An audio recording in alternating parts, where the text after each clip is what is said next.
저는 단 한 번도 제 딸이 저를 버리고 떠날 거라고 생각하지 않았습니다.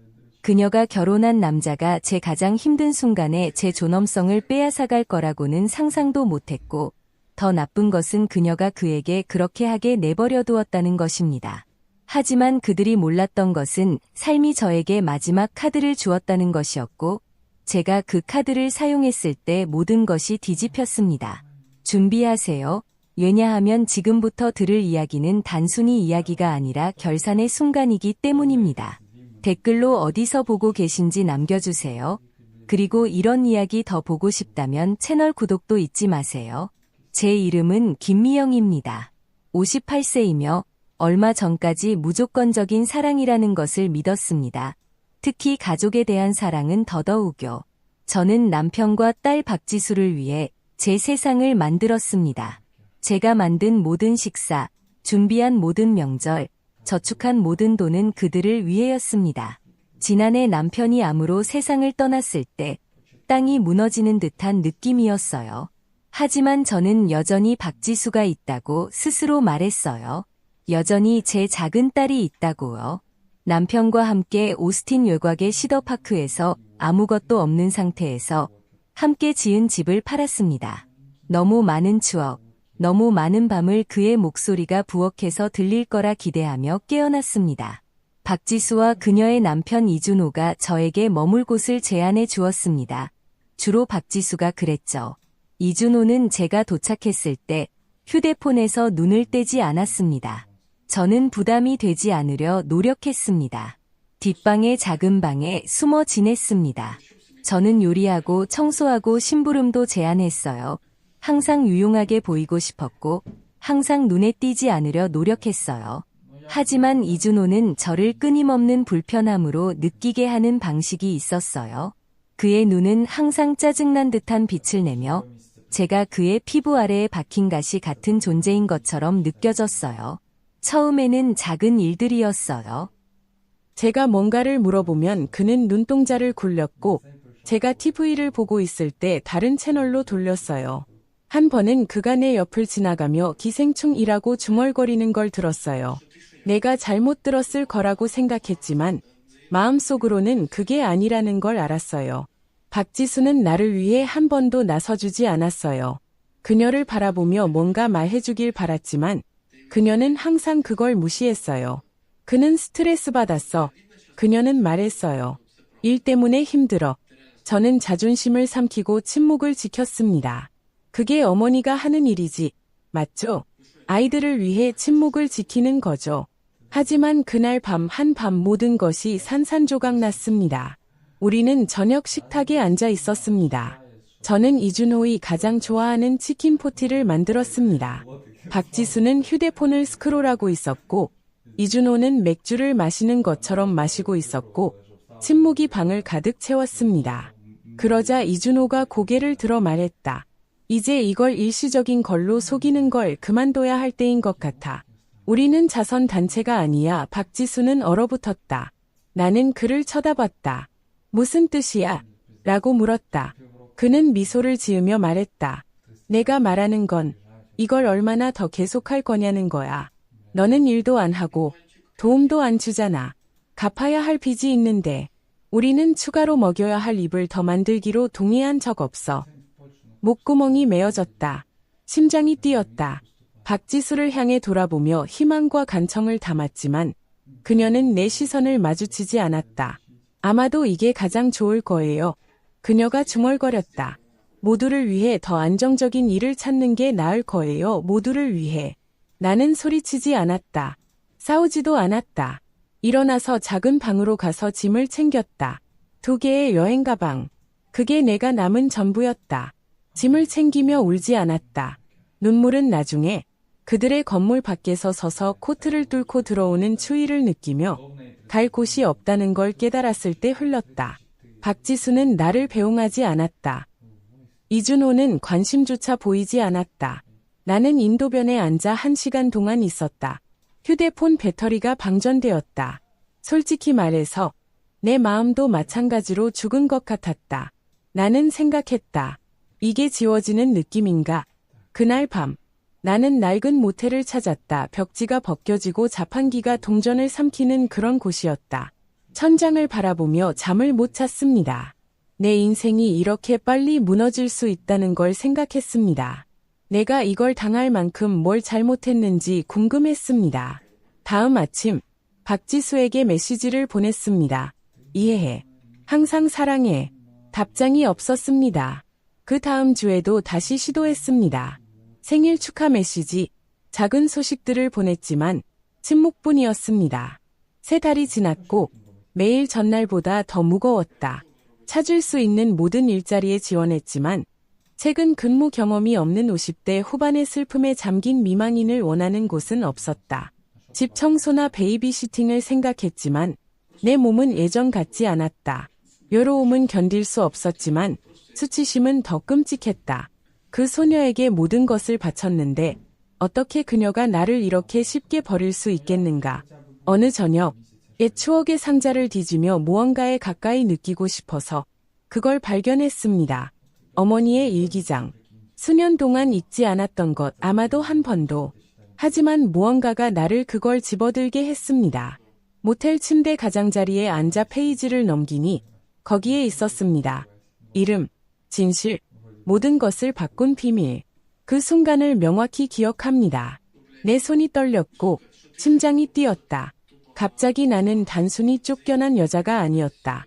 완전히 다른 존재가 되었다. 그리고 몇 달 만에 처음으로 미소를 지었다. 그들은 내게 모든 것을 빼앗아갔지만 다음에 닥칠 것을 전혀 몰랐다. 그 밤 이후로 날들은 밋밋한 수채화처럼 흐려져 섞이기 시작했다.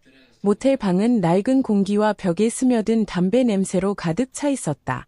밖의 자판기에서 나는 꾸준한 소리가 슬픈 자장가처럼 들렸다. 나는 조용히 있었다. 매일 밤 울지는 않았지만 울 때면 몸 전체가 떨리지만 아무도 나를 안아줄 사람이 없다는 걸 알기 때문에 삼켰다. 4번째 날, 박지수에게 다시 메시지를 보냈다. 단순한 내용이었다. 나 괜찮아. 그냥 내가 어떻게 지내는지 알고 싶어서. 답장은 없었다. 2주 후, 작은 하트 이모티콘만 보내며 다시 시도했지만 여전히 응답이 없었다. 나는 그녀가 바쁘기 때문일 거라고, 아마 이준호가 우리 사이를 망치고 있을 거라고 스스로 위로했다. 하지만 주일이 지나갈수록 내 안의 희망은 썩어가는 냄새를 풍기기 시작했다. 한편, 내 돈은 빠르게 줄어들고 있었다. 파트타임 일을 찾기 위해 슈퍼마켓, 프런트 데스크, 고속도로 옆에 허름한 식당까지 찾아다녔지만 어디서나 나는 너무 자격이 있거나 단순히 적합하지 않다고 말했다. 그들이 나이가 너무 많고 지쳤다는 뜻이라는 걸 알고 있었다. 어느 날 밤, 그 방 바닥에 다리를 꼬고 앉아 옷으로 가득 찬 상자 외에 유일하게 가져온 상자를 뒤적거렸습니다. 그 상자는 집에서 가져온 먼지 쌓인 추억 상자였어요. 오래된 사진 몇 장, 주름진 편지 몇 통, 그리고 가장 아래에 숨겨진 작은 가죽 표지의 책, 제 어머니의 일기장이었습니다. 저는 그 책을 쳐다보며 깜빡였습니다. 그걸 포장했다는 사실조차 기억나지 않았습니다. 순간적으로 다시 상자에 넣으려 했지만 그 낡은 가죽의 감촉이 저를 멈추게 했습니다. 침대 옆에 오래된 램프를 켜고 책을 조심스럽게 열었습니다. 그녀의 필체는 제가 학교 점심에 슬쩍 넣어주던 작은 메모와 정확히 같았습니다. 구불구불하지만 깔끔하게 항상 잉크로 쓰여 있었습니다. 처음에는 모두 평범한 일들이었다. 날씨, 교회 소문, 식료품 가격 상승에 대한 불평. 하지만 6월 날짜가 적힌 페이지로 넘기자 그는 오늘 다시 왔다고 썼다. 그는 모든 것이 달라졌으면 좋겠다고, 내가 그의 아내가 되었으면 좋겠다고 말했다. 하지만 그는 가족이 있고 사업이 있고 보호해야 할 이름이 있다. 김미영은 결코 알지 못할 거야. 그녀는 절대로 알지 못해야 해. 나는 단지 한 번이라도 그녀가 내가 그녀를 얼마나 사랑했는지 이해하기를 기도합니다. 그녀가 실수와 약함의 순간에서 태어났더라도요. 나는 그것을 한 번 읽었습니다. 다시 한 번 숨이 멎는 듯 했습니다. 그녀는 절대로 알지 못해야 합니다. 나는 페이지를 더 빨리 넘겼습니다. 더 많은 단서, 속삭이는 기억들, 호텔에서의 만남, 그녀가 거부하려 했지만 너무 절실히 필요로 했던 현금 지급. 그녀는 그의 이름을 완전히 쓰지 않았습니다. 단지 이니셜만 남겼습니다. HJS. 또 다른 기록. 2월 날짜. 그는 모든 것을 준비했다고 말했다. 만약 그에게 무슨 일이 생기면 그가 쌓은 것의 일부가 김미영에게 갈 것이라고. 공식적으로는 아니라고, 너무 위험하니까, 하지만 신탁이 있을 거라고. 편지가 있을 거라고. 그의 변호사 최영석이 알 거라고. 그 이름이 망치로 맞은 것처럼 나를 때렸다. 최영석. 나는 그 이름을 전에 본 적이 있었다. 모텔의 공용 컴퓨터에서 2날 동안 절박하게 온라인 검색을 반복한 끝에 그를 찾아냈다. 최영석. 은퇴한 부동산 변호사. 달라스의 작은 사설 법률 사무소에 여전히 등록되어 있었다. 전화를 걸 수 없었다. 손이 너무 떨렸다. 대신 내 손글씨로 편지를 썼다. 내가 누구인지, 내 어머니가 누구인지 설명하고 대화를 요청했다. 2주 후 모텔 전화가 울렸다.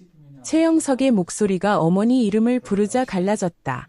그는 그녀를 알고 있었다. 직업적으로만이 아니라 개인적으로도. 언젠가 연락할지 궁금했어요. 그가 말했다. 보셔야 할 것이 있습니다. 다음 아침, 저는 달라스행 그레이하운드 버스에 올랐습니다. 가방을 반만 챙겼습니다. 이 모든 것이 잔인한 사기일 수도 있다는 생각 때문이었습니다.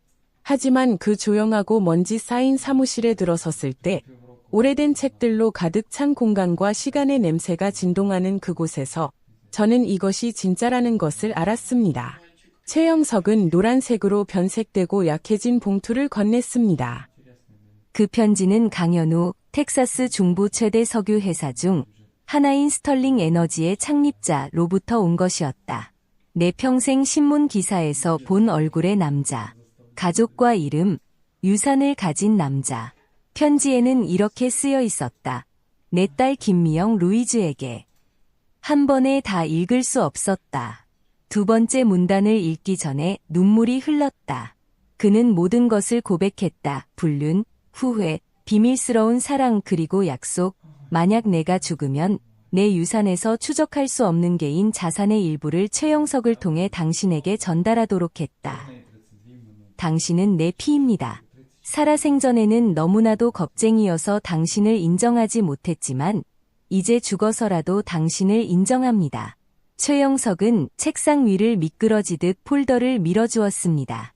안에는 문서들이 들어있었습니다. 은행 계좌, 소규모 투자 포트폴리오, 부동산 소유권 증서, 총가치 약 13억 3천만 원. 저는 종이들을 쳐다보았습니다. 그를 쳐다보았습니다. 이건 진짜예요. 나는 속삭였다. 그는 엄숙하게 고개를 끄덕였다. 이건 당신의 것입니다. 항상 당신의 것이었습니다. 내 심장이 요동쳤다. 돈 때문이 아니라 내 인생에서 처음으로 선택받았다는 느낌 때문이었다. 나는 웃지 않았다. 소리치지 않았다. 눈물 속에 무너져 내리지 않았다. 그저 그 자리에 앉아 움직이지 않고 침묵 속에서 진실이 내게 쏟아지는 것을 느꼈다. 마치 평생 기다려온 비처럼. 그날 밤 모텔 방으로 돌아가서도 잠은 오지 않았다. 몇 달 동안 그랬던 것처럼 깨진 천장을 쳐다보았지만 이번에는 입가에 작은 미소가 번졌다. 그들은 나를 버렸다고 생각했을 거야. 그들은 내가 끝났다고 생각했을 거야. 그들은 몰랐어. 나는 부서지지 않았어. 그저 시작일 뿐이었어. 나는 바로 오스틴으로 돌아가지 않았다. 내 안에 무언가가 되돌릴 수 없는 방식으로 변했다. 나는 더 이상 잊혀진 어머니 김미영이 아니었다. 이제 나는 평생 거짓말을 듣고 진실을 벗겨낸 새로운 사람이 되었다. 영원히 느껴졌던 수치심에 빠져 있지 않았다. 순수한 것, 명확함을 숨쉬고 있었다. 달라스에서 몇 날을 더 머물며 다양한 동네를 배회하고 커피를 마시며 벤치에 앉아 낯선 사람들이 삶을 살아가는 모습을 지켜봤어요. 그들은 저처럼 버림받은 사람들이 아니었어요. 그리고 처음으로 그들을 부러워하지 않았어요. 그들을 관찰했어요. 그들 중 누가 침묵의 상처를 지니고 있는지, 누가 배신당했는지, 누가 보이지 않는 존재에서 벗어나기 위해 싸웠는지 궁금했어요. 최영석은 단순히 유산을 물려준 것이 아니었습니다. 그는 나에게 훨씬 더 소중한 것을 주었습니다. 시간, 생각할 시간, 내게 떨어진 것을 흡수할 시간. 내가 가진 것은 단순히 돈이 아니었습니다. 그것은 권력이었습니다. 그리고 나는 아직 그 권력을 어떻게 사용할지 몰랐습니다. 하지만 슬픔이 충분히 깊이 타오르면 그 불꽃은 다른 것으로 단련할 수 있는 불이 됩니다. 위험한 것으로, 오스틴으로 돌아왔을 때 나는 그 더러운 모텔로 돌아가지 않았다. 남쪽 콩그레스 거리 근처의 단기 임대 아파트를 빌렸다. 깨끗하고 세련된, 평화로운 곳. 박지수나 이준호가 내가 감당할 수 있을 거라고 상상하지 못했을 만한 곳이었다. 옷차림도 달라졌다. 더 정돈되고 의도적인 스타일. 화려하지는 않았다. 아니, 나는 문을 닫는 것이 아니라 여는 종류에 보이지 않음을 원했다. 투자, 부동산, 법적 계약에 관한 유튜브 영상을 탐독하기 시작했다. 권력의 언어를 배웠다. 제국을 건설하려는 꿈 때문이 아니라 다시는 무력해지지 않겠다는 결심 때문이었다. 그리고 그때 찾았다. 부동산 경매 사이트의 한 구석에 숨겨진 동 오스틴의 작은 아파트 단지. 낡은 부분이 있지만 구조는 튼튼했다. 그리고 위치는 바로 박지수 또 이준호가 살던 그 복합 건물이었습니다. 제 심장이 뛰기 시작했습니다. 매물 설명에는 현재 소유주가 재산세를 체납해 어려움을 겪고 있다고 되어 있었습니다. 경매는 2주 후에 열릴 예정이었습니다. 저는 망설이지 않았습니다. 최영석의 도움을 받아 LLC, 즉 익명의 유령 회사를 설립했습니다. 모든 서류를 제출하고 돈을 이체한 후 입찰을 걸었습니다. 복수를 계획한 건 아니었어요. 정확히 말하면 아니었죠. 저는 무언가를 되찾고 있었어요. 그들이 저를 작게 느끼게 했던 그곳의 통제권을 되찾는 거였죠. 경매는 조용히 진행되었고 저는 이겼어요. 조용히, 합법적으로, 깨끗하게. 그리고 그 순간 그들이 살던 건물이 제 것이 되었어요. 그들이 2개의 가방과 빈약한 핑계만 들고 내쫓았던 그 건물 말이죠. 책상 앞에 앉아 부동산 등기증을 내려다보며 속삭였습니다. 이준호가 먹여 살리지 못한 입 하나를 위해 월세를 내는 걸 어떻게 즐기겠지. 한 달 후 모든 세입자에게 통지서가 발송되었습니다. 임대료가 재평가되었고 임대 계약 조건이 검토되었습니다. 박지수도 이준호에게는 그들의 새 임대료는 표준 시장 가격의 3배 내 3배로 인상되었고 미납료까지 추가로 부과되었습니다. 이준호의 반응을 보지 않아도 알 수 있었습니다. 수마일 떨어진 곳에서도 폭발이 느껴졌습니다. 하지만 이건 돈을 짜내는 것이 아니었습니다. 더 깊은 것이었습니다. 자존심. 이준호는 권력을 느껴야 하는 남자였고 저는 그에게서 그 권력을 조용히 빼앗아갔습니다. 편지가 발송된 지 이틀 후 박지수가 저에게 전화를 걸었습니다. 제가 떠나던 밤 이후로 그녀가 처음으로 연락을 시도한 것이었습니다. 저는 전화를 그대로 음성 메시지로 넘겼습니다. 그녀의 목소리는 작고 불확실했습니다. 엄마, 혹시 들으셨는지 모르겠지만 이상한 일이 일어나고 있어요. 우리 월세가 갑자기 엄청나게 올랐어요. 이준호가 미쳐가고 있어요. 그냥 모르겠어요. 이야기할 수 있을까요? 저는 대답하지 않았습니다. 이건 복수가 아니었습니다. 이건 선택의 결과를 직면하게 하는 것이었습니다.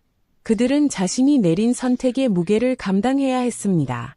어느 날 밤, 저는 그 건물을 지나가며 단지 보기 위해 차를 몰았습니다. 그들의 아파트 불이 켜져 있었습니다. 커튼 뒤에서 그림자가 움직이는 것이 보였습니다. 박지수가 거실에서 왔다 갔다 하고 이준호의 모습이 굳게 서서 소리치는 것이었습니다. 그의 실루엣은 분명했습니다. 한 분간만 지켜봤다. 그러고는 차를 돌려서 떠났다. 내 마음의 일부는 공허했다. 일부는 복수심에 차 있었다. 그리고 일부는 끔찍한 슬픔으로 아파했다. 왜냐하면 지금 알고 있는 모든 것, 지금 가지고 있는 모든 것을 가지고도 딸의 마음으로 돌아갈 수 있다면 무엇이든 주었을 테니까. 하지만 나는 그게 선택지가 아니라는 걸 알았다. 아직은 아니었다. 아마도 영원히 아닐지도 몰랐다. 그래서 나는 침묵을 지켰다. 기다렸다. 왜냐하면 때로는 가장 큰 정의는 소리를 내지 않고 행하는 것이기 때문이다. 그리고 나는 아직 끝나지 않았다. 3달 후, 임대료 인상 후 3주가 지나서야 내가 얼마나 변했는지 깨달았다. 슈퍼마켓에서 박지수를 발견했을 때였다. 그녀는 나를 보지 못했다. 나는 2줄 건너편에 숨어 있었고 할인된 시리얼 상자 뒤에 숨어 있었다. 박지수는 지쳐 보였습니다. 단순히 피곤한 것이 아니라 뼈까지 지친 모습이었어요. 그녀의 머리는 몇 시간 동안 울고 난 후처럼 어지럽게 묶여 있었고 장바구니는 쌀, 계란, 찌그러진 캔 몇 개로 가득 차 있었습니다. 싸구려 식료품뿐이었어요. 저는 돌아서서 떠나야 했어요. 하지만 나는 그러지 않았다. 나는 박지수를 멀리서 따라갔다. 심장이 범죄를 저지르는 것처럼 두근거렸다. 그녀가 작은 마카로니와 치즈 상자 앞에서 멈춰서서 휴대폰을 내려다보는 모습을 지켜봤다. 아마 이준호로부터 온 메시지일 수도, 다른 무언일 수도 있었다. 그녀의 어깨는 그 무게에 눌려 쳐져 있었다. 그녀는 상자를 선반에 다시 놓았다. 그 순간 내 안에 무언가가 깨졌다. 그녀를 불쌍히 여겨서가 아니었다. 아니, 그건 그녀가 무릎을 다치면 울며 내게 달려오던 그 소녀를 기억했기 때문이었다. 매 밤마다 침대 아래에 괴물이 있는지 확인해 달라고 애원하던 그 소녀. 그리고 이제 그녀는 그 괴물과 함께 살고 있었다. 그 후 집으로 운전해 돌아와 소파에 앉아 수시간 동안 침묵 속에 있었다. 창밖을 바라보며 삶이 우리를 낯선 사람으로 변모시켰다는 생각을 했다. 하지만 스스로에게 상기시켰다. 이건 벌이 아니었다. 이건 결과였다. 그리고 그 결과는 오랫동안 기다려온 것이었다. 이제 저는 더 큰 계획을 가지고 있었습니다. 건물뿐 아니라 모든 움직임이 의도된 느리고 신중한 체스 게임처럼 LLC를 완전히 설립하고 부동산을 법적으로 소유한 후 작은 수리 작업을 시작했습니다. 누수 수리, 고장난 잠금 장치 교체, 깜빡이는 조명 교체. 이준호는 전혀 눈치채지 못했다. 그는 임대료 인상으로 인한 분노에 휩싸여 부동산 관리자에게 분노의 이메일을 연이어 보냈다. 하지만 나는 이준호를 충분히 잘 알았다. 그는 이사하지 않을 거라는 걸, 이사하는 건 패배를 의미했고 이준호는 패배를 무엇보다도 싫어했다. 박지수, 그녀는 그가 가는 곳이라면 어디든 따라갈 것이다. 항상 그랬듯이. 그래서 계속 작업했습니다. 건물의 간판을 교체했고 로비 입구에 새로운 보안 카메라를 설치했습니다. 세입자들의 우편함을 업데이트했는데 모두 ML 홀딩즈라는 이름으로 찍혀 있었습니다. 김미영 루이즈 홀딩즈. 아무도 그 뒤에 누가 있는지 몰랐습니다. 다음 단계는 연간 필수 점검이었다. 이준호는 임차인 포털을 통해 빈 협박과 허세 가득한 불만을 쏟아내는 격한 답변을 보냈다. 그 글을 읽으며 나는 미소를 지었다. 그는 점점 더 혼란에 빠져가고 있었고 나는 손가락 하나 움직이지 않아도 되었다. 한편 저는 점점 자신도 알아볼 수 없는 사람이 되어가고 있었습니다. 머리를 다르게 스타일링했고 더 날카로운 옷을 입기 시작했습니다. 걸음걸이에 목적의식이 생겼고 가명으로 소규모 기업 모임에 참석하며 부동산에 대해 모든 것을 배우기 시작했습니다. 네트워크를 구축했습니다. 아무도 제 과거에 대해 묻지 않았습니다. 그들은 단지 차분하고 조용한 여성, 날카로운 눈빛과 준비된 현금을 가진 사람만을 보았습니다. 때로는 가장 좋은 위장은 공유하지 않는 진실입니다. 어느 아침, 세입자 회의에서 나온 후 주차장에서 박지수 또 이준호와 마주쳤습니다. 선글라스를 낮게 내리고 머리를 단정하게 묶어 올린 채 팔 아래에 문서를 끼고 있었습니다. 박지수는 저를 거의 쳐다보지 않았고 이준호는 저를 전혀 알아보지 못했습니다. 그날 밤 나는 거실에 혼자 앉아 차를 마시며 자신의 딸을 지나쳐도 보이지 않는 이상한 현실을 생각했다. 약해서가 아니었다. 그들은 상상도 못할 만큼 강해졌기 때문이었다. 그들은 나를 알아보지 못한 이유는 그들이 한때 통제했던 여자를 알기 때문이었다. 그 여자는 이미 오래전에 사라졌다. 박지수의 전화는 계속 걸려왔다. 부드럽고 불확실한 음성 메시지. 엄마, 안녕하세요. 혹시 시간 되시면 이야기하고 싶어서요. 일이 복잡해졌다는 건 알아요. 나는 그녀에게 전화를 걸지 않았다. 잔인함 때문이 아니라 그녀가 자신이 만든 공허함과 마주해야 했기 때문이다. 의심이 마음속에 스며들 때마다 어머니의 일기를 열었다. 그 말을 다시 읽고 또 읽었다. 김미영은 결코 알지 못할 거야. 그녀는 절대로 알지 못해야 해. 하지만 나는 이제 알았다. 그리고 그 지식은 누구도 뚫을 수 없는 갑옷이 되었다. 나는 더 이상 그들의 지붕 아래 머물기 위해 애원하는 여자가 아니었다. 나는 그 집을 소유한 여자였다. 나는 항상 복수는 보복이 아니라 균형을 회복하는 것이라 믿어왔다. 분노 없는 정해, 조용한 교정. 하지만 인정해야겠다. 이준호의 임대료 인상 관련 분노 가득한 이메일을 읽을 때 내 마음속에 작은 만족의 불꽃이 일었다. 제목, 임대료 인상. 이것은 절대 용납할 수 없습니다. 분명히 어떤 실수일 것입니다. 임대료를 3배로 올린다고요? 그건 갈취예요. 이 쓰레기 같은 집의 주인과 말하고 싶어요. 우리는 여기서 3년 동안 살았고 한 번도 늦게 낸 적이 없어요. 이건 강도예요. 그는 이준호라고 서명했어요. 이름만으로도 뭔가 의미가 있을 것 같았죠. 이메일을 3번이나 읽었어요. 그리고 부동산 관리자에게 단순한 지시를 첨부해 전달했어요. 시장 가격 조정과 관련된 표준 조항실을 인용해 답변해 주시기 바랍니다. 예외는 없습니다. 이준호는 단순히 화난 게 아니었다. 그는 충격에 휩싸였다. 그의 오만함은 누군가가 자신보다 우위에 있다는 사실을 결코 예상하지 못했다. 그는 항상 통제권을 쥐고 있던 사람으로서 보이지 않는 집주인에게 대답해야 한다는 것이 고문처럼 느껴졌을 것이다. 박지수는 그날 밤 다시 전화를 걸었다. 이번에는 목소리에 거짓이 없었다. 엄마, 당신이 안 받는 거 알아요. 하지만 정말로 이야기해야 해요. 상황이 심각해요. 이준호가 정신을 잃어가고 있어요. 모든 걸 화풀이로 쏟아내고 있어요. 우리는 해결 방법을 찾고 있어요. 그냥 엄마가 정말 그리워요. 정말이에요. 그녀의 목소리가 마지막에 갈라졌다.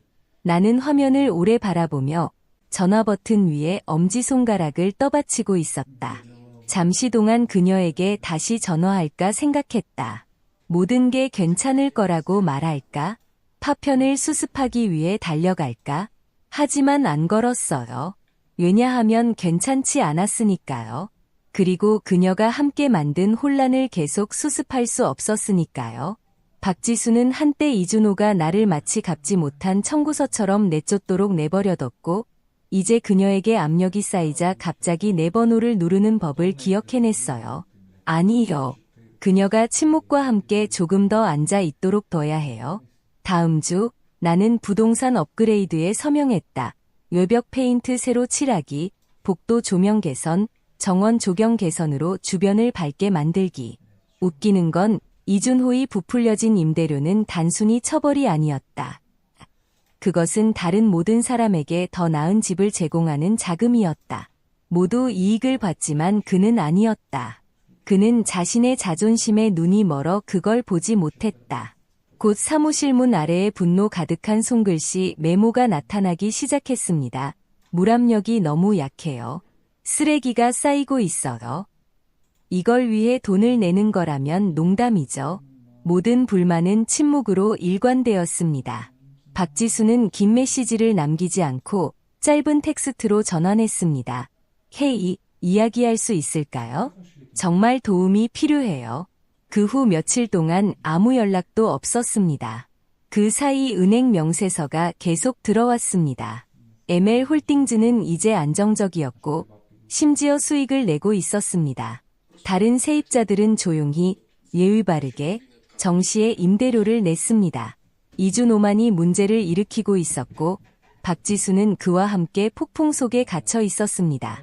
상황이 변하기 시작했습니다. 건물 관리자로부터 분기별 부동산 보고서를 받았을 때였습니다.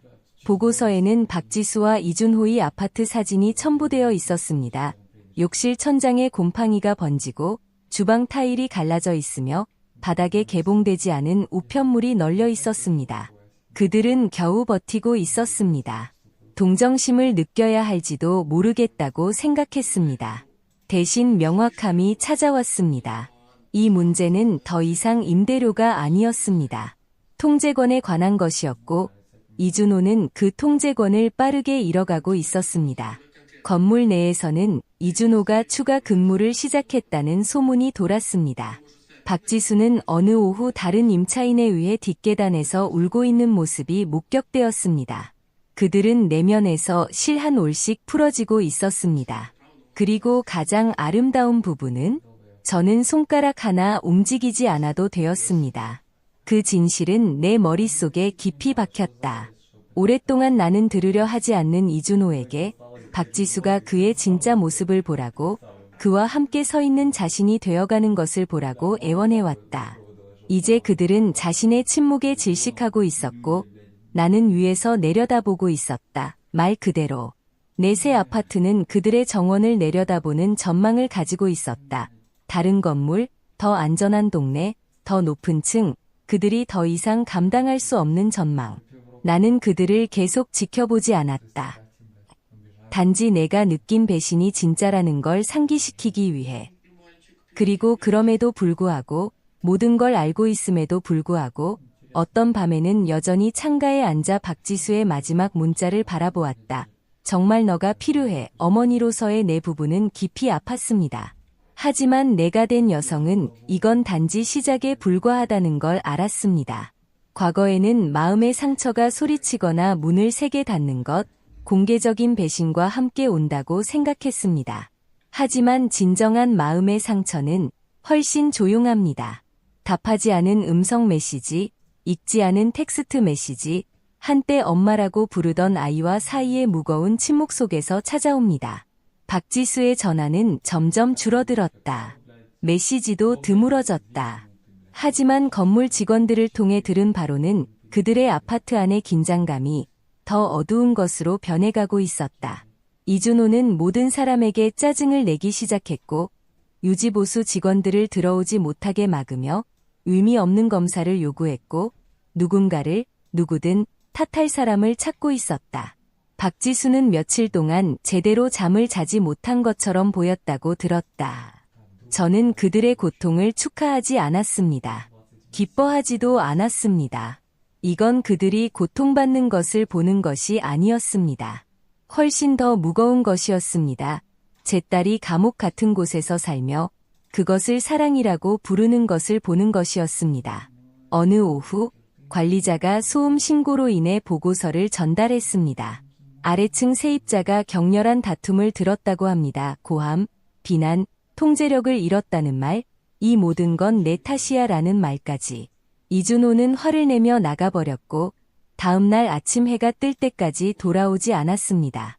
박지수는 그 밤 내내 방에 갇혀 있었고 아파트는 어두웠으며 커튼이 닫혀 있었습니다.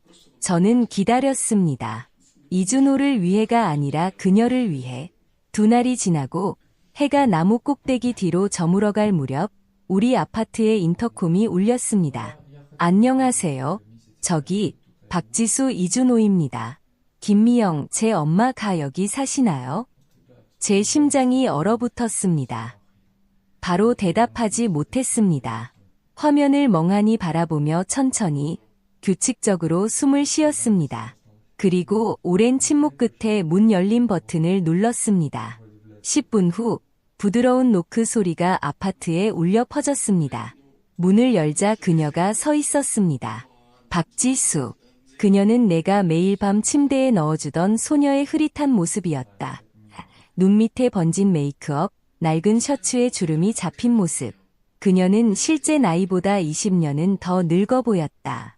우리는 그 자리에 서서 말없이 서 있었다.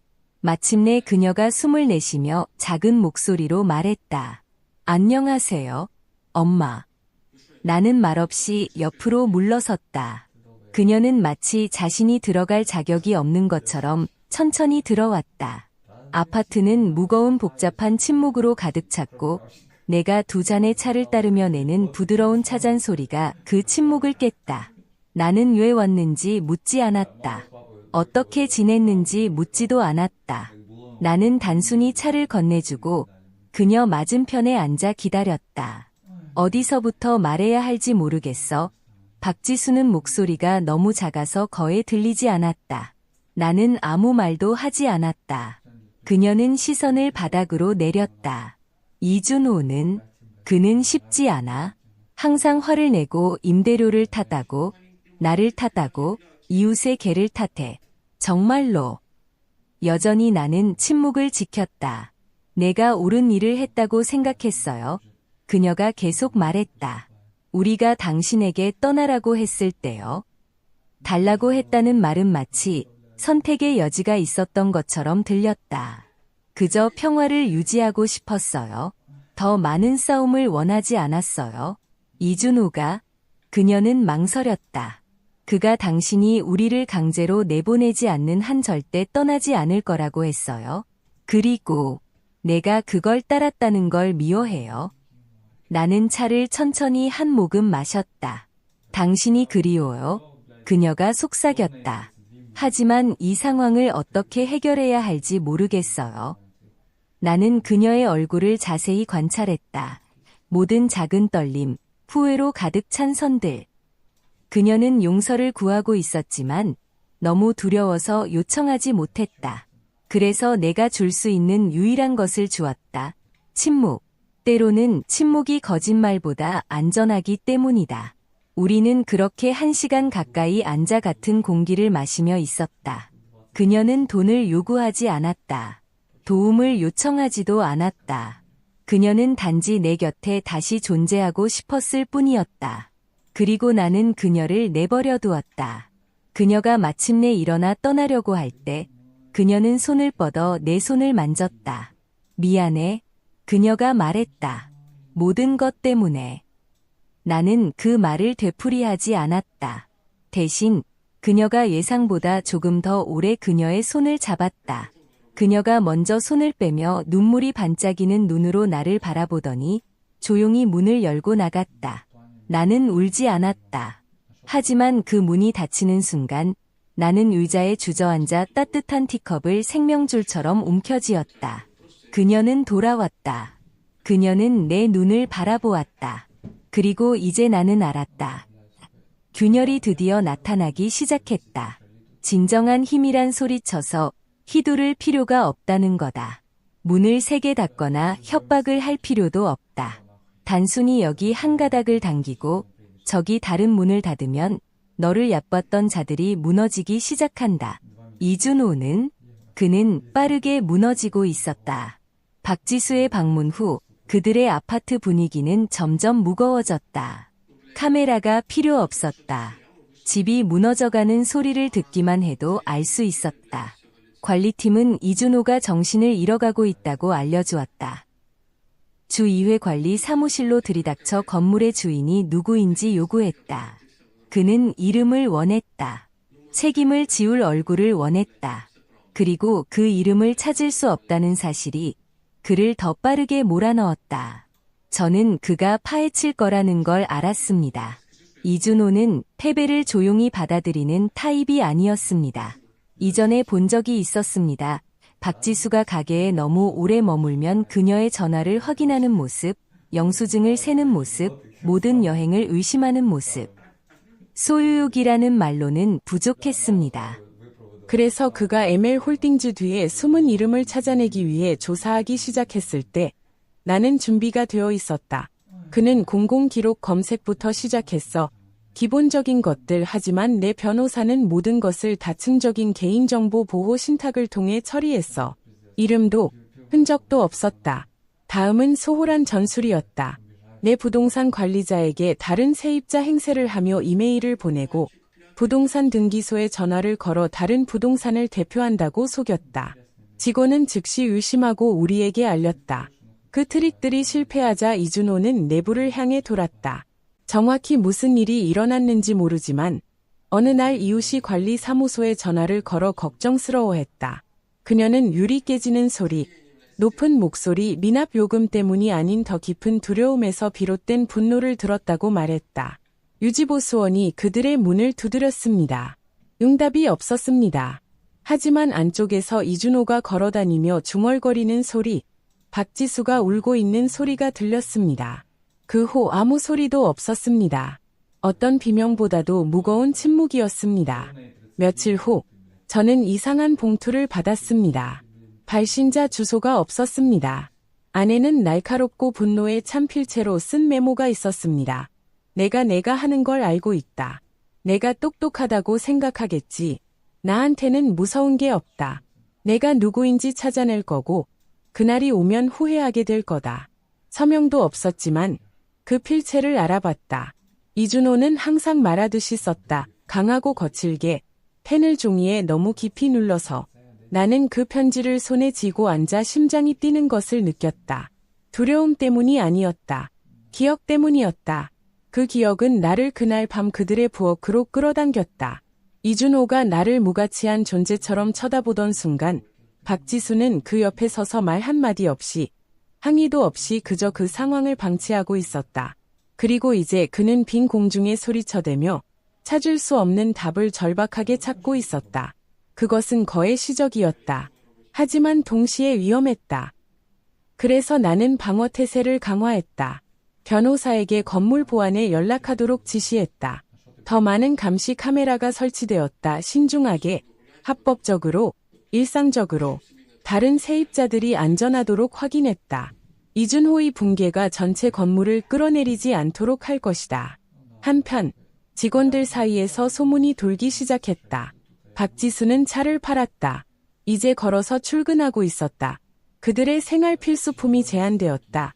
저녁 8시에는 불을 끄고 추운 밤에는 난방을 켜지 않았다. 균열은 그들의 관계에만 있지 않았다. 하지만 모든 것을 겪으면서도 저는 거리를 유지했습니다.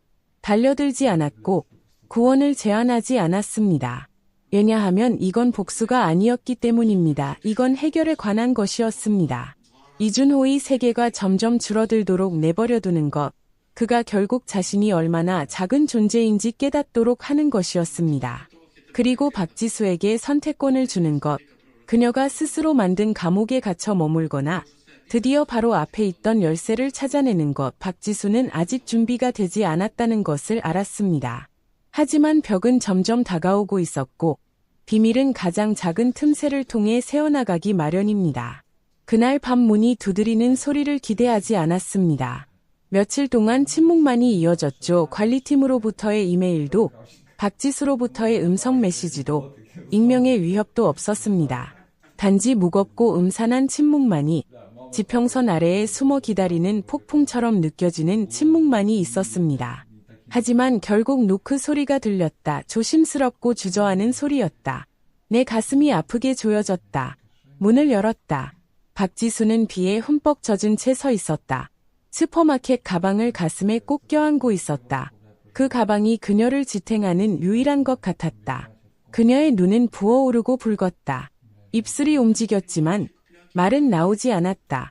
그녀는 도착하기 전에 이미 말할 것이 다 떨어진 것처럼 보였다. 나는 옆으로 물러섰다.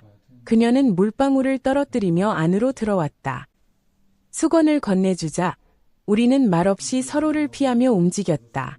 마치 오래전 배운 춤을 겨우 기억해내는 댄서들처럼 주전자에 물을 끓였다. 카모마일 차를 2잔 따랐다. 그녀는 소파 가장자리에 앉아 있었다. 머물 생각도 없는 듯, 어쩌면 머물 자격이 없는 듯했다. 그리고 어쩌면 정말로 그랬을지도 몰랐다. 그녀는 머그잔을 응시하며 공허한 눈으로 바라보았다.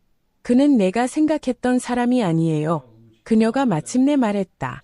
나는 침묵을 지켰다. 내가 말하려는 건 내 마음의 일부는 항상 알고 있었어요. 그녀가 속삭였다. 하지만 스트레스 때문이라고 스스로 말했어요. 만약 내가 그를 충분히 지지하고 인내심을 갖는다면 그는 나아질 거라고요. 그래도 나는 아무 말도 하지 않았다. 때로는 진실이 스스로 흘러나오도록 내버려 두어야 한다.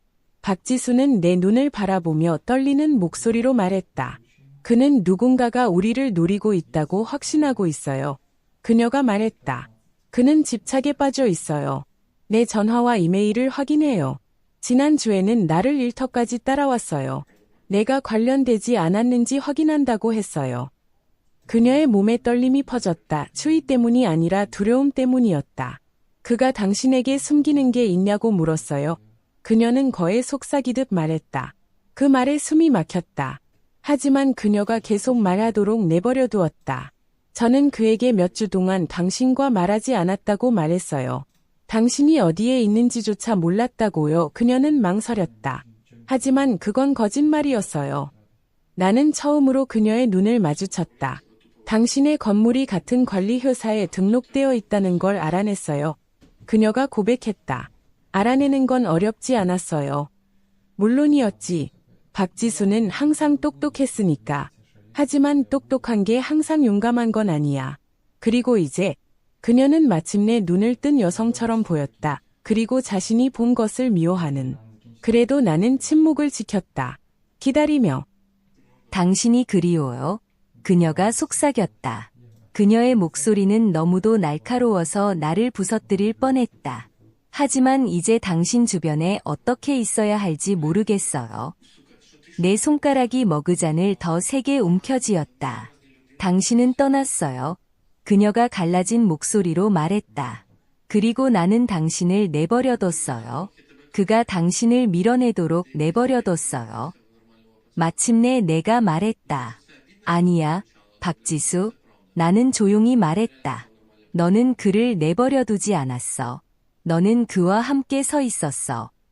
그 말은 그녀에게 매서운 타격처럼 날아갔다. 그녀는 살짝 움찔하며 입을 열려고 했지만 변명이나 변명은 나오지 않았다. 나는 일어나 창가로 걸어가 어두운 밤을 응시했다. 그날 밤 나는 내 목소리를 간절히 원했어. 나는 거에 속삭이는 듯이 말했다. 단 한마디만. 단 한마디. 그런데 너는 침묵했어. 내 뒤에서 그녀가 숨을 내쉬는 소리가 들렸다. 조용하고 깨진 소리였다. 이 정도로 나빠질 줄은 몰랐어. 그녀가 말했다. 그를 관리할 수 있을 줄 알았어. 그런 남자를 감당할 수 없어. 내가 부드럽게 대답했다. 그를 살아남거나 그를 떠나는 거야. 그녀는 대답하지 않았다. 대답할 필요가 없었다. 우리는 모든 것이 잘못된 두꺼운 침묵 속에 앉아 있었다. 피로 연결된 두 여성이지만 배신으로 인해 분리된 채로. 그녀가 마침내 일어나 나가려고 할 때 그녀는 컵을 조심스럽게 거의 경건하게 내려놓았다. 그녀의 눈동자는 흘러내리지 않은 눈물로 반짝였다. 당신이 나를 용서하길 기대하지 않아? 그녀가 말했다. 그저 그 느낌이 어떤지 기억하고 싶었을 뿐이야. 안전하다는 느낌. 나는 그녀를 문까지 배웅했다. 그녀는 멈췄다가 갑자기 돌아서서 팔을 벌려 나를 껴안았다. 처음에는 얼어붙었다. 그러다 조심스럽게 그녀를 껴안았다. 가볍게, 너무 세게 잡으면 사라질지도 모르는 기억을 잡는 것처럼. 박지수가 몸을 떼자 그녀는 작별 인사를 하지 않았다. 그녀는 나를 한 번 더 바라보더니 떠났다. 문이 닫히는 소리가 들리자 내 가슴 깊은 곳에서 무언가가 움직이기 시작했다. 용서가 아니었다. 아직은 아니었다. 하지만 그녀가 허락한다면 언젠가 그 용서로 자라날지도 모르는 가장 약한 빛의 흔적이었다. 다음 화요일 아침, 초대장이 조용히, 전문적으로, 화려함 없이 발송되었다. 건물 리모델링 관련 필수 참석회에, 공용 공간, 질문 환영. 이준호가 올 거라는 걸 알았다. 그는 저항할 수 없을 거야. 그는 분노를 쏟아낼 이름, 얼굴, 목표물이 절실히 필요했으니까. 그리고 그는 자신이 버린 고장난 가전제품처럼 버려진 여성의 손에 직접 걸어 들어갈 거라는 걸 몰랐다. 회의 날, 나는 일찍 도착했다. 짙은 회색 블레이저를 어두운 진과 함께 입었다. 단순하고 날카로우며 알아볼 수 없는 모습이었다. 머리는 부드러운 파도로 스타일링되어 어깨 위로 살짝 내려왔다. 박지수의 식탁에서 존엄성의 조각을 구걸하던 그 여자와는 전혀 닮지 않았다. 공용 공간이 서서히 채워졌다. 세입자들이 삼삼오오 들어왔다. 일부는 호기심에, 일부는 짜증스럽게, 대부분은 무관심하게. 그리고 이준호가 도착했다. 그는 싸움을 걸려는 듯한 오만한 걸음걸이로 들어섰고 박지수는 그 뒤를 따라 유령처럼 따라왔다. 그는 주변을 둘러보지 않았다. 나를 알아채지 못했다. 그는 앞쪽에 서 있는 부동산 관리자에게 시선을 고정시키고 곧장 걸어갔다. 그녀는 어디에 있나? 이준호가 소리쳤다. 이곳을 관리하는 사람과 지금 당장 이야기하고 싶다. 부동산 관리자는 침착하게 반응했다. 모든 질문은 발표 후에 답변드리겠습니다. 이준호는 크게 코를 킁킁거렸다. 박지수는 시선을 바닥에 고정시킨 채 서 있었다. 나는 방 뒤쪽에 조용히 앉아 있었다. 발표가 시작되었다. 표준 공지사항, 업그레이드 현황, 새로운 보안 시스템 일정, 새로운 조경 계획, 개선된 단열 공사 작지만 현명한 변화들. 모든 비용은 이준호가 격렬히 반대했던 임대료로 일부 충당되었다. 그러자 매니저가 말을 멈췄다. ML홀딩즈의 이 부동산 활성화와 임차인 편의 우선에 대한 투자에 감사드립니다. 오늘 참석하신 소유주가 질문이 있다면 답변해 드리겠습니다. 나는 자리에서 일어섰다. 방 전체가 얼어붙은 듯했다. 나는 천천히 앞쪽으로 걸어갔다. 차분하고 침착하게 가슴 속에서는 규칙적인 박동이 울려 퍼졌다. 이준호의 얼굴이 먼저 혼란스러워지더니 공포로 일그러졌다. 박지수의 입이 벌어진 채로 있었다. 나는 방을 향해 돌아섰다. 안녕하세요. 라고 말했다. 제 이름은 김미영입니다. 이 건물의 소유주입니다. 바늘 떨어지는 소리도 들릴 정도로 조용했다. 이준호는 의자에서 벌떡 일어나 바닥을 긁는 소리를 내며 일어섰다. 당신, 그가 침을 뱉듯 말했다. 이건 농담이겠지. 무슨 게임을 하고 있는 거야? 나는 그를 바라보았다. 진심으로 바라보았다. 그리고 그가 더 이상 숨길 수 없는 균열을 보았다. 목덜미의 땀, 눈가의 붓기, 절망적인 공포가 새어나오는 모습. 게임이 아니에요. 내가 부드럽게 말했다. 단순히 비즈니스일 뿐이에요. 그는 내 쪽으로 한 걸음 다가섰다. 가슴이 들썩였다. 너가 모든 걸 조작했어. 너가 이 모든 걸 뒤에서 조종했어. 우리 임대료를 올렸고 우리를 파괴하려 하고 있어. 나는 움직이지 않았다. 눈썹 하나 움직이지 않았다. 나는 너희에게 지붕을 제공했어. 내가 말했다. 부동산을 개선했고 모든 세입자를 공정하게 대했어. 내가 하지 않은 건 잊은 거야. 이준호는 다른 말을 하려고 입을 열었지만 나는 돌아서서 그룹을 향해 말했다. 업그레이드나 미래 개선에 대한 질문이 있다면 협의 후 상담해 드리겠습니다. 감사합니다. 나는 옆으로 물러섰다. 협의는 계속되었지만 두꺼운 안개처럼 무거운 긴장감이 공기를 가득 채웠다. 이준호는 앉지 않았다. 그는 주먹을 꽉 쥐고 서서 분노로 가득 차 있었다. 박지수는 앉은 채로 손가락을 꽉 쥐고 눈시울이 붉게 충혈된 채로 앉아 있었다. 회의가 끝나자 세입자들이 내게 손을 내밀며 감사 인사를 전하거나 질문을 했다. 일부는 진실을 의심했었다. 대부분은 전혀 몰랐다. 이준호는 모두가 떠난 후 나를 향해 돌진했다. 너는 이겼다고 생각하겠지. 그는 으르렁거렸다. 하지만 이건 끝나지 않았다. 너는 스스로 적을 만들었다. 나는 그를 똑바로 바라보며 흔들리지 않았다. 아니, 이준호, 내가 말했다. 나는 아무것도 만들지 않았다. 내가 만들었다. 내가 나를 무시하는 눈으로 바라본 그 순간부터 박지수가 우리 사이로 끼어들며 단호한 목소리로 말했다. 이준호, 그만둬. 그는 놀라 뒤로 물러섰다. 방금 뭐라고 했어? 그만둬. 박지수는 더 큰 소리로 반복했다. 그녀는 내 적이 아니야. 내가 적이야. 잠시 동안 그는 그녀를 마치 맞은 것처럼 쳐다봤다. 그리고 어느 의미에서는 그녀가 맞은 것이었다. 박지수는 내 쪽으로 돌아서며 떨리는 목소리로 말했다. 모르겠어요. 그녀가 말했다.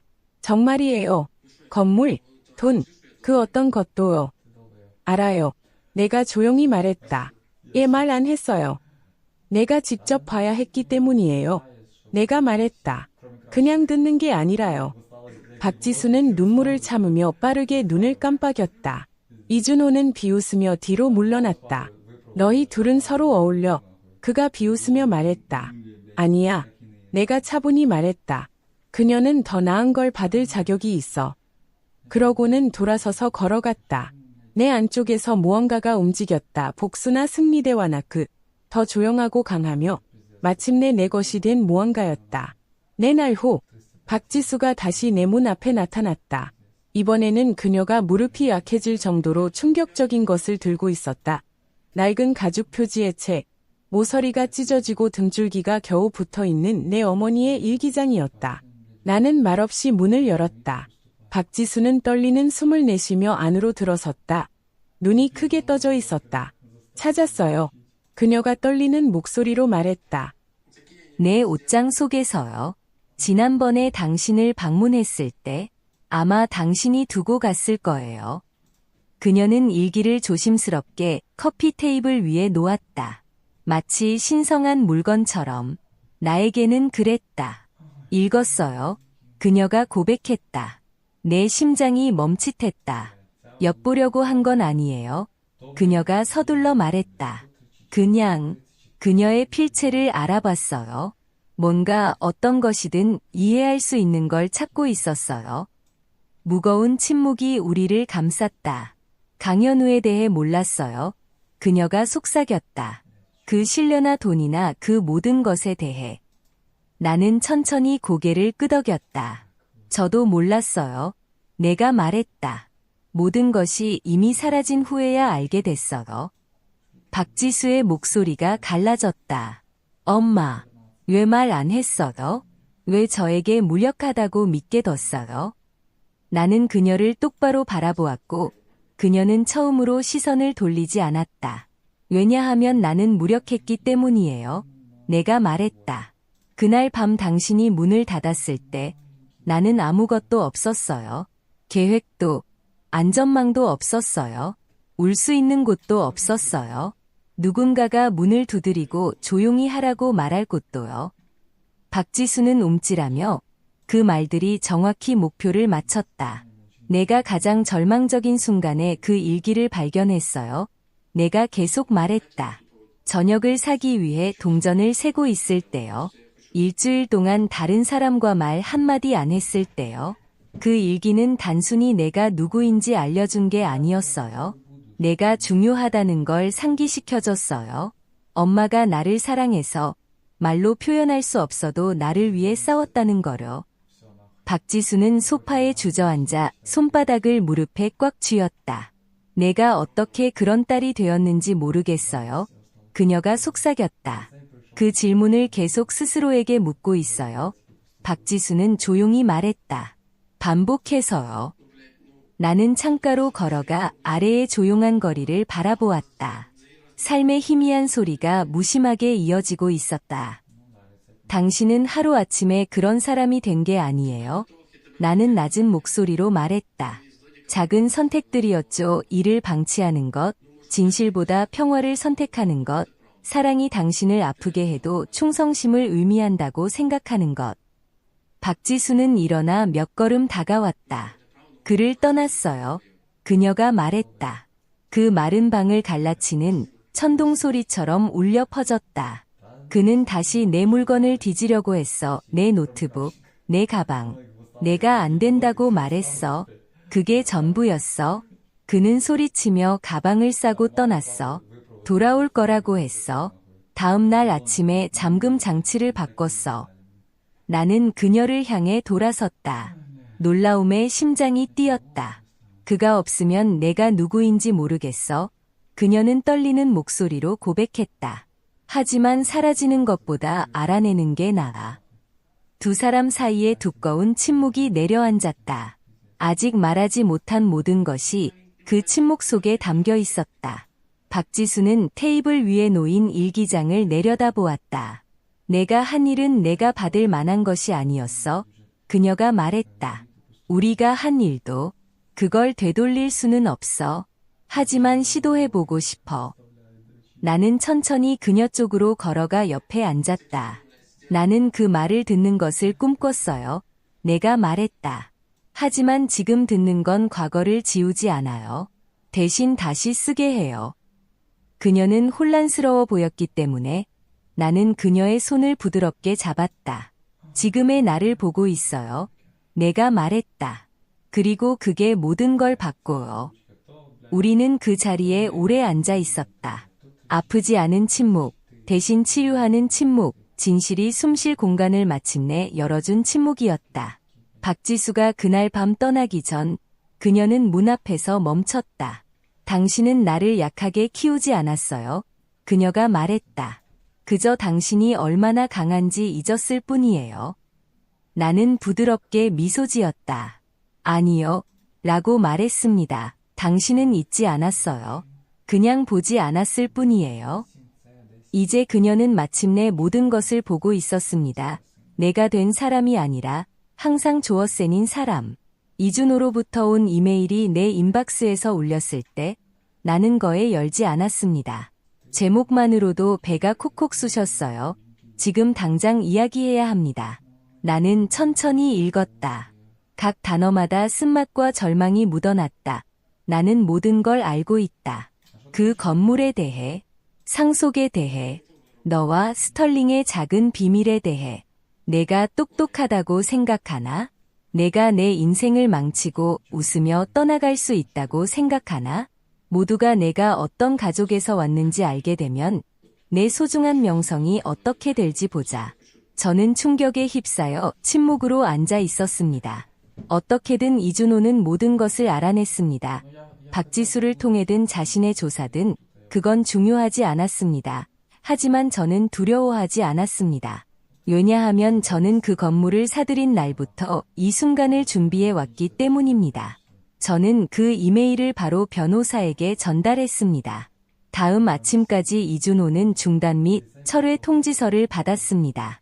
첨부된 문서에는 그가 부동산 관리실에 보낸 모든 협박 메시지, 제출 시도한 위조 법적 문서, 그의 IP 주소로 추적된 조작된 이메일 기록이 상세히 포함되어 있었다.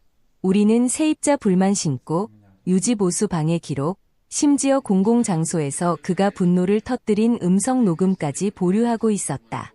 형사 고발은 필요 없었다. 명예훼손과 괴롭힘 소송 하나만으로 그의 허울뿐인 집은 무너질 것이었다. 그는 패닉에 빠졌습니다. 박지수가 이틀 후에 저에게 전화했기 때문에 알 수 있었습니다. 그는 떠났어요. 그녀는 얇고 떨리는 목소리로 말했습니다. 제가 일하는 동안 짐을 싸서 떠났어요. 너가 내 인생을 망쳤다고라고 쓴 메모를 남겼어요. 아니요. 저는 조용히 말했습니다. 그는 자신의 인생을 망쳤어요. 박지수는 잠시 침묵했다가 속삭였다. 다시 한번 미안해요. 그가 내 침묵을 받을 자격이 있다고 생각했기 때문이에요. 당신은 두려웠어요. 내가 부드럽게 말했다. 그 느낌을 알아요. 두려움은 사람을 작게 만들어요. 하지만 그렇게 머물 필요는 없어요. 이준호는 당연히 반격하려 했다. 그는 온라인에 모호하고 장황한 분노의 글을 올리며 부패와 배신을 암시했다. 하지만 그는 어떤 이름도 언급하지 않았다. 그럴 수 없었다. 내 변호사로부터 두 번째 편지가 모든 명예훼손 발언에 대해 즉각적인 법적 조치를 경고했기 때문이다. 그 후 그는 침묵했다. 적어도 공개적으로는, 사적으로는 그가 결코 잊지 않을 나를 알고 있었다. 그가 두 개의 가방과 지친 얼굴로 내쫓은 여자가 이제 그의 머리 위 지붕, 그가 서명한 임대 계약서, 그가 내게 던진 모든 잠긴문 열쇠를 소유하고 있다는 사실을 깨달은 나를. 박지수는 반면에 새로운 사람으로 피어났다. 그녀는 한 달 안에 아파트를 떠나 직장에 가까운 작은 스튜디오로 이사갔고 치료를 시작했으며 지역 커뮤니티 예술 수업에 참여했다. 그녀는 나에게 그림을 그려주기도 했다. 깊은 빨강과 불타는 금색으로 가득 찬 아름다운 추상화, 불사조였다. 나는 그 그림을 벽난로 위에 걸었다. 바로 그 자리에. 우리는 이제 더 자주 이야기했다. 하지만 이야기할 때는 진심이었다. 더 이상 거짓말도, 죄책감으로 가득 찬 침묵도 없었다. 퍼즐의 마지막 조각은 편지 봉투 속에 들어 있었다. 최영석으로부터의 편지였다. 축하합니다. 김미영. 건물이 공식적으로 이전되었습니다. 최종 임차인들이 새로운 임대 계약을 체결했습니다. 이준호 씨에 대한 소송은 귀하에게 유리하게 해결되었습니다. 이제 귀하는 해당 부동산을 판매하거나 보류하거나 재구조화할 수 있습니다. 저는 편지를 천천히 접어 가슴에 대고 잡았습니다. 왜냐하면 결국 이 모든 것은 부동산에 관한 것이 아니었기 때문입니다. 돈도 아니었습니다. 복수조차도 아니었습니다. 이건 결코 돈에 관한 것이 아니었습니다. 이것은 진실에 관한 것이었습니다. 내 이름, 내 이야기, 내 힘을 되찾는 것이었습니다. 다음 아침, 저는 부동산 중개인을 불러 전화를 걸었습니다. 저는 드디어 그 삶의 장을 닫고 단순히 생존이 아닌 살아갈 수 있는 새로운 문을 열 준비가 되었습니다. 이번에는 제 조건대로 할 것입니다. 저는 늦은 봄에 건물을 팔았습니다. 최종 서류는 맑고 구름 한 점 없는 화요일에 서명되었습니다. 식도란 것도 화려한 작별 인사도 없었습니다. 단지 펜의 조용한 클릭 소리, 단단한 악수, 그리고 3년간의 슬픔, 배신, 침묵의 무게가 어깨에서 벗어나는 느낌뿐이었습니다. 돈은 다음 날 계좌에 입금되었습니다. 하지만 저는 축하하지 않았습니다. 대신 큰 수표를 썼습니다. 매각 수익의 절반은 위기 상황에 처한 여성과 어린이를 위한 지역 보호소에 직접 전달했습니다. 제가 2개의 가방만 들고 추운 밤에 갈 곳 없이 서 있던 그날 밤. 그런 곳이 존재한다는 걸 알았더라면 하는 바람으로 말이죠. 저는 그들에게 어머니를 기리기 위해 새로운 날개를 지어달라고 요청했습니다. 한은정 하우스. 그것은 침묵 속에서 저에게 힘을 주셨고 평생의 진실을 숨겨주셔서 제가 언젠가 자신의 길을 찾을 수 있도록 해주신 그 여성을 기리는 제 방식이었습니다. 돈의 나머지 절반은 작은 집을 사는 데 썼습니다. 화려하지는 않았지만 제가 자란 시더파크의 바로 그 거리에 위치한 아늑한 2침실 집이었습니다. 오크나무가 앞마당을 둘러싸고 있었고 문 옆에는 현관 그네가 기다리고 있었습니다. 조용히 쉬고 치유하고 언젠가 토마토 밭을 가꾸고 싶을 때를 위해 충분한 공간이었습니다. 이사날, 박지수가 상자를 옮겨주었습니다. 우리는 많이 말하지 않았습니다.